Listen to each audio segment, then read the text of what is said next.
구강을 청결히 하지 않으면 사람들을 불쾌하게 하는 입냄새가 나죠. 그런데 구강 위생을 철저히 관리하는데도 입냄새가 지속이 된다면 그 원인이 구강이 아닌 다른 곳에 있을 수 있다고 합니다. 네, 한양대병원 소화기내과 윤병철 교수와 함께 입냄새로 보는 건강에 대해서 자세히 짚어보겠습니다. 안녕하십니까? 네, 안녕하세요. 네, 교수님 주변에 보면요. 입냄새에 굉장히 좀 신경을 많이 쓰고 또 이것 때문에 스트레스 받는 분들도 종종 볼 수 있는데요. 네. 이 입냄새를 유발하는 가장 큰 원인 무엇이라고 볼 수 있을까요? 네, 그 말 그대로 대부분의 입냄새는 입안에서 발생하게 됩니다. 네. 그 입냄새는 입안에 있는 세균이 입안에 있는 음식 찌꺼기나 타액, 탈락된 점막 등을 분해하는 과정에서 발생되는 휘발성 황화합물 등 여러 가지 기체들에 의해서 발생하게 됩니다. 또한 그 구강 내 음식 찌꺼기 등이 충치나 치은염을 일으켜서 역시 입냄새를 악화시킬 수도 있습니다. 그러므로 입냄새의 가장 중요한 원인은 구강 질환 및 부적절한 구강 청결이라고 할 수 있을 겁니다. 근데 입냄새를 이제 신경 쓰다 보니까 하루 3번 꼬박 양치를 하고 뭐 치실이나 치간 칫솔 같은 것까지 네. 쓰는데도 입냄새가 나는 분들도 가끔 있거든요. 그런 네. 분들 같은 경우에는 이제 입 안의 환경 말고 다른 어떤 건강상의 문제가 있다고 봐야 할까요? 네, 구강을 청결히 하고 있는 경우에도 심한 입냄새가 이어질 때는 구강 외에 다른 원인을 생각해 볼 필요도 있습니다. 구체의 원인 질환이 따로 있는 경우인데요. 일부 질환의 경우 특징적인 냄새를 유발할 때가 있기 때문입니다. 물론 입냄새만으로 질환을 단정할 수는 없겠지만 원인을 알 수 없는 입냄새가 계속될 때는 우리 몸의 일종의 건강에 대한 적신호라고 생각해서 건강 체크를 위해서 병원을 찾는 것도 하나의 방법이 될 수 있겠습니다. 네. 뭐 구강에 특별히 문제가 없는데 입냄새가 심하면 좀 다른 질환을 의심해 볼 필요가 있다 이런 말씀을 해주셨는데 보통 위 건강이 좋지 않을 때 입냄새가 심하게 난다 이렇게도 많이 알려져 있잖아요. 네. 실제로 소화기 질환과 입냄새 좀 관계가 있다고 볼 수 있을까요? 네, 저희가 아까 말씀드린 대로 입냄새 거의 대부분 90% 이상의 원인은 입에서 나는 거지만요. 네. 사실 일반적으로 많은 사람들이 위나 장에 문제가 있으면 입냄새가 더 심하게 난다고 알고 계십니다. 네. 이러한 믿음 때문에 그런지는 몰라도 구취를 호소하시는 굉장히 많은 환자들이 저희 소화기내과를 방문하시거든요.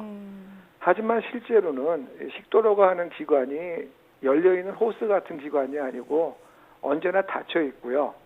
또한 식도하고 위장 사이에는 하부식도 관략근이라는 것이 존재해서 이 정상적인 경우에는 이 관략근이 닫혀 있기 때문에 그 위장의 냄새가 역류해서 입냄새의 원인이 될 경우는 거의 없습니다. 하지만 뭐 이 관략근이 정상적으로 가끔 열려서 트름을 하게 되면 입냄새가 올라올 수는 있겠죠. 그리고 또 많은 환자분들이 변비가 심하면 입냄새가 심하지 않나 생각을 하지만 이것 또한 과학적인 근거는 없는 생각입니다. 우리가 이제 흔히 속에서 올라온다 이런 표현을 많이 하는데 그럴 가능성이 그렇게 높지는 않다 이런 예, 말씀을 그 해주셨네요. 아주 뭐 심한 역류성 식도염이 있다든지 아니면 뭐 이런 트림이 유난히 많은 경우 이런 경우가 빼놓으면 거의 많지 않다는 거죠.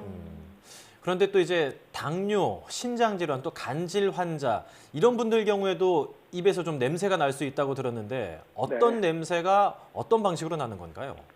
이거는 이제 병의 초기에는 그런 냄새가 나지 않게 되고요. 병이 아주 말기에 이르렀을 때 이런 냄새들이 나게 되는데요. 당뇨병 환자 같은 경우에는 아주 병이 악화돼서 그 당뇨병성 키톤산후혈증이라는 것이 발생하게 되면 이때 아주 과일 냄새 같은 거나 아세톤 냄새가 나게 됩니다. 이 이유는 인슐린이 부족하게 돼서 그 포도당이 세포 안으로 흡수가 안 되게 돼서 이때는 결국은 세포가 에너지를 만들기 위해서 지방들을 분해하게 되고요. 이 지방의 분해 산물로 아세톤이 발생되기 때문에 이런 냄새가 나게 됩니다. 또한 만성 신부전 환자에서도 소변 냄새 같은 암모니아 냄새가 날 수 있는데 이것 또한 우리 몸에 요소와 같은 분해를 못하니까 냄새가 나게 되고요. 간이 아주 나쁜 환자, 특히 이제 간경변이 말기에 이른 환자에서도 몸에 많은 독성 물질들이 쌓이게 되므로 곰팡이 같은 그런 퀴퀴한 냄새가 날 수도 있습니다. 그렇지만 이렇게 아까 말씀드린 대로 간장이나 신장, 당뇨병 환자들에서 냄새가 날 정도가 될 때는 이미 질환이 상당히 진행된 경우이기 때문에 최근에는 이런 과거에는 이런 입냄새가 환자의 진단에 도움을 줄 수도 있었지만 최근에는 조기에 병원을 방문하셔서 질환을 쉽게 진단하고 치료하시기 때문에 이런 냄새를 맡아볼 기회는 별로 없습니다. 네. 건강에 아주 심각한 질환이 나타났을 경우에는 우리 몸에 이런 다양한 징후 중에 하나로 냄새가 날 수 있다는 것을 아시는 정도로 충분할 것 같습니다. 네. 앞서서 이 소화기 질환과 입냄새는 크게 연관이 없다라고 말씀을 해주셨는데요. 네. 그렇다면 뭐 축농증, 비염 환자들도 많지 않습니까? 이렇게 네. 좀 이비인후과에 문제가 있는 경우에도 입냄새가 난다 이렇게 좀 많이 알려져 있는데요. 네. 실제로 관련이 있는 건가요? 네, 실제로 위장 질환보다는 이 이비인후과 질환은 훨씬 더 가능성이 높은데요. 네. 여러 가지 이비인후과적 질환들도 입냄새의 원인이 될 수 있습니다. 특히 편도선의 염증, 만성 염증이 있거나 편도선 결석이 있는 경우는 아주 입냄새의 주요 원인으로 잘 알려져 있고요. 그 외에 뭐 그 얼굴 뼈에 있는 그 부비동의 염증이 생긴 축농증이나 만성적인 비염이 있는 경우에도 그 염증으로 인해서 그 고름 같은 게 나오게 되니까 냄새가 날 수 있고요. 또한 그런 병들이 있을 때는 코가 막히기 때문에 입으로 호흡을 자꾸만 해서 입속의 침이 더 마르기 때문에 양치를 자주 해도 입냄새가 심해질 수 있습니다. 그렇기 때문에 코나 편도선에 불편감이 있으시다면은 이비인후과 진료도 반드시 받아보실 필요가 있다고 생각이 됩니다. 이제 앞서 말씀해주신 이런 질환들뿐만 아니라 복용 중인 약, 또 이제 정신적인 스트레스 때문에 입냄새가 심해질 수 있다고도 들었는데 네. 질환 외에도 입냄새를 유발할 수 있는 다른 요인이 있다면 어떤 것들이 있을까요? 네, 정신적인 이제 심한 스트레스가 있다든지 아니면 여러 가지 그 신경계통 약물들이 그 우리 구강 안에서 치매 분비를 줄여서 입을 건조하게 만들고 이거에 따라서 입냄새를 악화시킬 수 있다고 알려져 있습니다.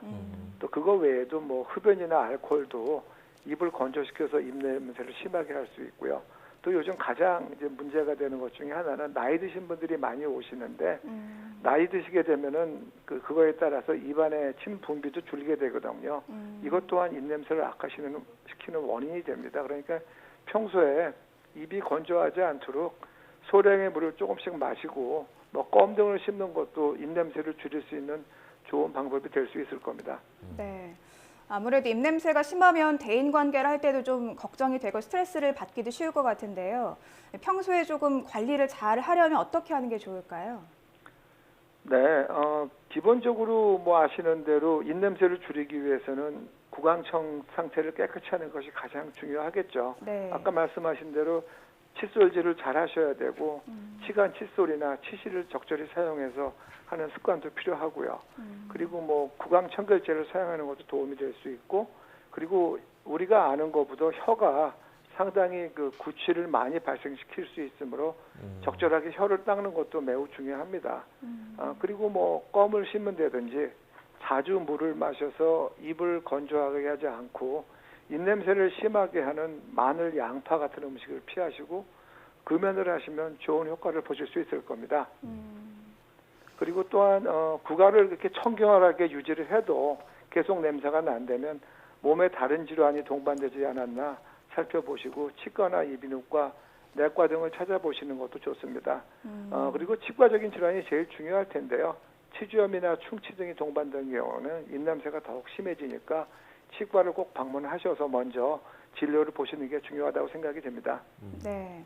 무엇보다 구강 건강 또 위생 관리를 잘하는 게 중요할 것 같고요. 또 네. 특별한 구강에 문제가 없는데도 구취가 심하다면 내 네. 몸이 보내는 적신호가 아닌지 한 번쯤 의심해 보는 것도 좋을 것 같습니다. 네네. 네, 지금까지 한양대병원 소화기내과 윤병철 교수였습니다. 오늘 말씀 잘 들었습니다. 네, 감사합니다.